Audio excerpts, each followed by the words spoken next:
Je, mwanamke anapaswa kutoa ute wa aina gani sehemu zake za siri? Ni swali ambalo watu wengi wamekuwa wakiuliza, na wanawake walio wengi wanachanganya kati ya ute wa uzazi na uchafu.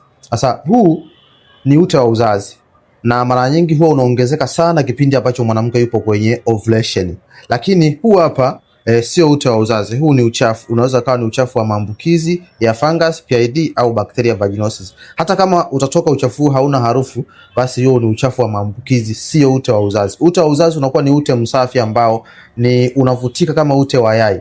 Sasa kuna baadhi ya wanawake hawajui kutofautisha kati ya ute na uchafu. Unakuta anakuambia mimi natoka na ute ambao ni mweupe kama maziwa lakini hauna harufu. Natoka na uchafu ambao ni mweupe upo kama maziwa hauna harufu. Si kawaida. Hapana, mwanamke hatoi uchafu, mwanamke anatoa ute sehemu za siri, na ute huu unaweza kuashiria kwamba mayai yako yanapevuka vizuri. Kama unatoa uchafu ambao upo kama huu, hiyo ni changamoto. Inawezekana tayari una infection kwenye mfumo wako wa uzazi na sio kitu cha kawaida. Unatakiwa ufahamu kutofautisha kati ya ute na uchafu sehemu za siri.